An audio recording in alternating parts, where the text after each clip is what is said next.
को मैं बचाते बचाते मैं मर गया। ये सब लोगों ने मेरे खिलाफ साजिश की, ऐसे ऐसे ऐसे, बिकॉज झूठ तो बोलते हैं वो, लंबे झूठ बोलते हैं और उनको आदत है हर किस्म की नया झूठ गढ़ने की। वो कर लेंगे वैसा। आप देखते हैं ना, हर रोज लगे हुए होते हैं, हर रोज वो उनका यही है कि जी कीप एड्रेसिंग। और टीवी वालों की मजबूरी है कि दिखाओ यार इसको। वो भी दिन आएगा जब दिखाएंगे भी नहीं है इनकी बातें, बट वो अभी नहीं आया। तो अब बात यह है कि तो अपने हाथ में इनिशिएटिव रखना है तो दो चीजें हैं। एक तो ये कि जी मैं यार पहले तो कोशिश कर लूँ ना कि मैं किसी तरीके से एस्टेब्लिशमेंट में अपना बंदा ले आऊं, ताकि वो मेरी हेल्प करके अगली इलेक्शन जिता दे। तो इसका मतलब है जो अगली जो लोग हैं वहां, ये तो अब मेरे बंदे नहीं रहे। तो ये तो बागी हो गए हैं। तो इनकी फिर छुट्टी कराई जाए। अच्छा, अगर मैं छुट्टी कराता हूँ तो यार ये ना हो कि वो मेरा ही गले पड़ जाए। छुट्टी कराते कराते वो फिर मैं कोशिश करूं कि जहांगीर करामत फार्मूला इस्तेमाल हो जाए और पता लगे जो परवेज मुशर्रफ फार्मूला मेरे ऊपर इस्तेमाल हो गया है। तो फिर तो बड़ी गड़बड़ हो जाएगी। फिर तो वो मुझे तो वही भुगतना पड़ेगा जो नवाज शरीफ साहब को 10 साल भुगतना पड़ा। बिल्कुल। हाँ, तो वो तो बड़ा मुश्किल है मेरे लिए। मैं तो मतलब है, मैं 70 साल का हो गया हूँ, 80 साल के लिए मैं जेल काटूंगा और मेरे ऊपर हर किस्म के इल्जाम लगेंगे और कन्विक्शन हो जाएगी, ये हो जाएगा, तो मैं तो गया। तो वो बड़ा खतरनाक है, मगर then I am a risk taker. मेरा नहीं ख्याल इतनी हिम्मत है इनके अंदर कि ये मुझे निकाल देंगे। निकालेंगे तो क्या करेंगे, कैसे निकालेंगे? अच्छा, दो ही तरीके निकालने के। एक तो ये है कि आ जाएं और आगे कहें जी हमने टेक ओवर कर लिया, तो फिर भुगतना पड़ेगा। मगर मगर वो ऐसे करेंगे तो वो मेरी तो मैं तो गया ना। दूसरा ये है कि मेरे खिलाफ आज नहीं कल, कल नहीं परसों अगर मैं कोई तब्दीली नहीं करता, रद्दबदल नहीं करता एस्टेब्लिशमेंट के हाई कमांड को, तो फिर आज नहीं कल, कल नहीं परसों ये शुरू हो जाएगा मेरे खिलाफ। अब तो आईएसआई भी उनके हाथ में चली जाएगी और आज नहीं कल चली जाएगी। और एमआई तो उनके पास पहले से ही है।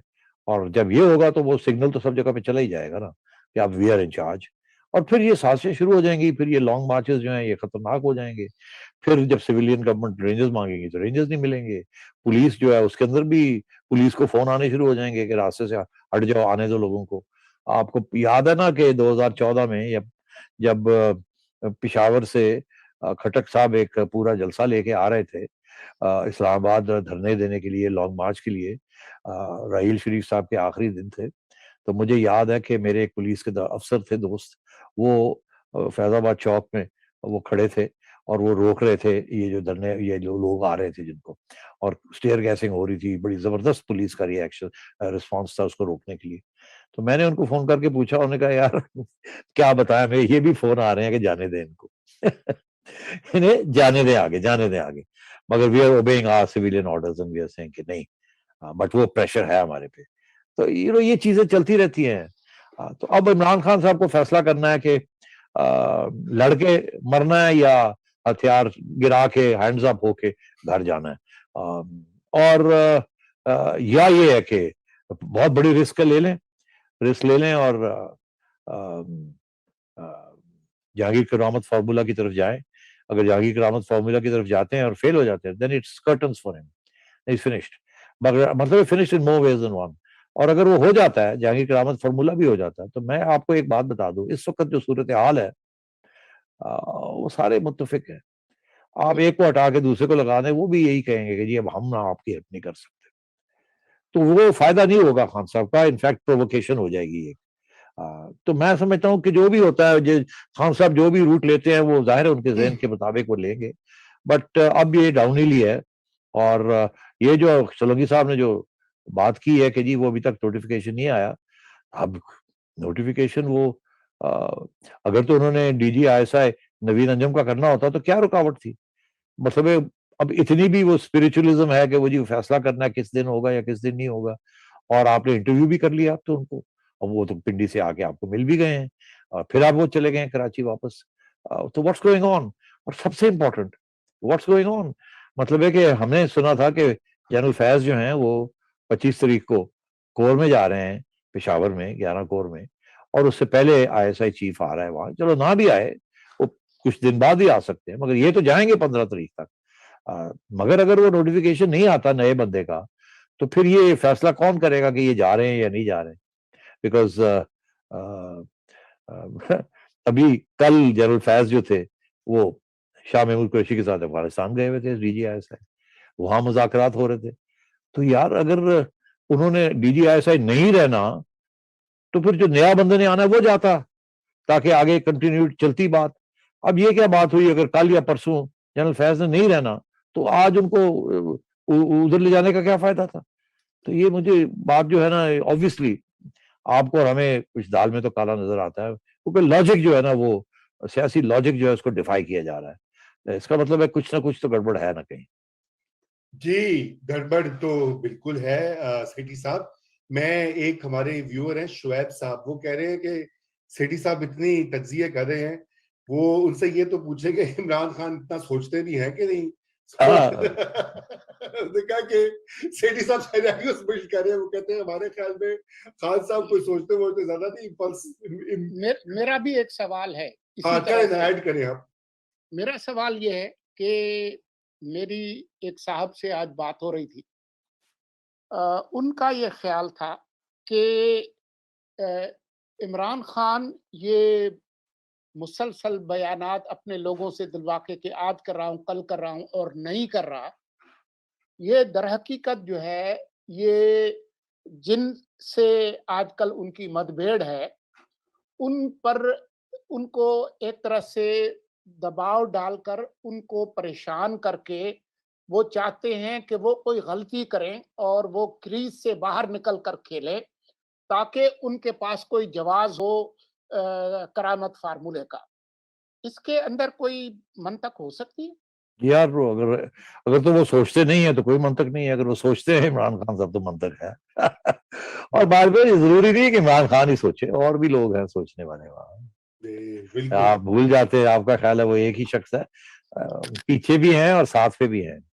बिल्कुल बिल्कुल ऐसी बात है, साथ में भी हैं, और हाँ, अकेले तो नहीं ये बातचीत हो रही। तो सेठी साहब, अगर मैं आपकी बात को आगे बढ़ाऊं, आपने वो पहले भी हमने उस पर बात की, आपने दायरे में भी लिखा है जहांगीर करामत ऑप्शन, मुशर्रफ ऑप्शन।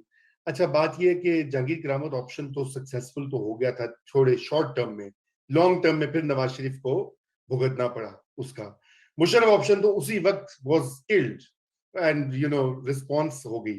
अब आप ये बताइए कि इन हालात में जो आज के हालात हैं और जो अभी जो मसला है, वो उसमें ये कोई ना कोई इमरान खान साहब की कैलकुलेशन में कोई ऐसा फैक्टर है कि जो उनको ये इस तरह का एक रिस्क लेने पर मजबूर कर रहा है। देखिए ना, ये सारी बातें मैंने भी सुनी है, हम भी सुन रहे हैं कि वो दिन अच्छा है, इल्म नजूम और फूकना और ये और वो सारी बातें आपको पता है। मैं इस समझता हूँ ये हार्ड कोर रियल पॉलिटिक फैसले होते हैं, पावर के, सेल्फ इंटरेस्ट के, इसके ऊपर ये एक बहुत ज्यादा मीडिया में इसका जिक्र हो रहा है।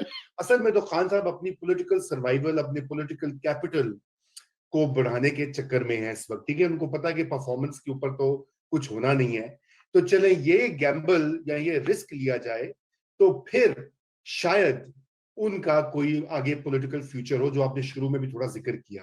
लेकिन हाँ उनके वो पास उनकी क्या ऐसा फैक्टर है कि जो उनको पुश कर रहा है इसके ऊपर, अदर देन सपोर्ट उनके साथ या उनके पीछे जो हैं, या कोई ना कोई तो देखिए कुछ इस वक्त चल रहा होगा ना उनके भी जहन में एक रजा, इतनी थेरीज आज आ गई है, बस अब बस करो यार।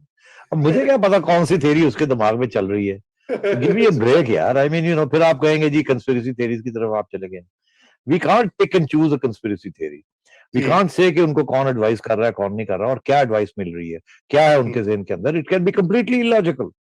इट कैन बी, आपको जब ये वक्त आएगा, देखा जाएगा, तो आप सोच हम इस पे तबसरा करेंगे, यार कमाल हो गया, उन्होंने ये रास्ता इख्तियार किया जो हम सोच भी नहीं सकते थे, या हमारा ख्याल था अगर ये करेंगे तो ऐसे हो जाएगा, मगर एक्चुअली या वैसे ही हो गया या वैसे नहीं हुआ। तो ठीक। मतलब है ये तो फिर अब बहुत से यहाँ ए, परमिटेशन सेठी कॉम्बिनेशन है, सेठी बट आई साहब थिंक इस सेठी साहब इसकी एक वजह है, ये जो मंतक और साजिशी नजरिए और ये होगा तो यूं होगा। जिस मुल्क में जो फैसला साजी है उसमें शफाफियत ना हो, जिस मुल्क में प्रेस आजाद ना हो, जिस मुल्क में सहाफियों के खिलाफ काबीना के वुजरा, प्राइम मिनिस्टर गंदी जबान इस्तेमाल करते हों, ट्रोल कैंपेन चलाते हों, तो आपके और मेरे पास कौन से आलात हैं, कौन से टूल्स हैं समझने के लिए कि क्या हो रहा है और कैसे हो रहा है? यह टूल्स तो आपके सामने नजर आ रहे हैं, अब और कौन से टूल्स चाहिए आपको? मतलब what tools are you asking for? नजर नहीं आ रहा वो क्या कर रहे हैं और क्या वो करने जा रहे हैं? बिल्कुल। तो वो तो कोई खास टूल्स की जरूरत नहीं है, you need to see what's happening. मतलब गिल क्या कह रहा है, और ये अब आसमा के ऊपर जो अटैक आ रही है, आज एक खातून भी लगी हुई थी, उनको खड़ा करके जी। लगे हुए थे पुराने उनके मजमून के ऊपर। तो ये तो देखिए पहले दिन से इनका ये मौकफ रहा है कि मीडिया को कंट्रोल करना है। जब हम रोते पीते थे तो फिर कहते नहीं मैनेज करना है।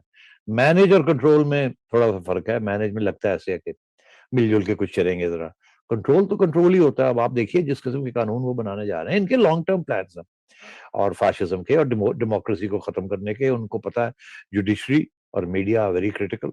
जुडिशरी के ऊपर वो जिस किस्म के वो ब्लैकमेलिंग टैक्टिक्स इस्तेमाल हो रहे हैं, नैब के ऊपर जो हो रहे हैं, अब मीडिया के ऊपर भी वही हो रहे हैं। ये चीजें आप देख रहे हैं जिस किस्म की इलेक्शन कमीशन पे, इलेक्शन कमीशन पे। तो ये तो they are trying, they will try every trick in the book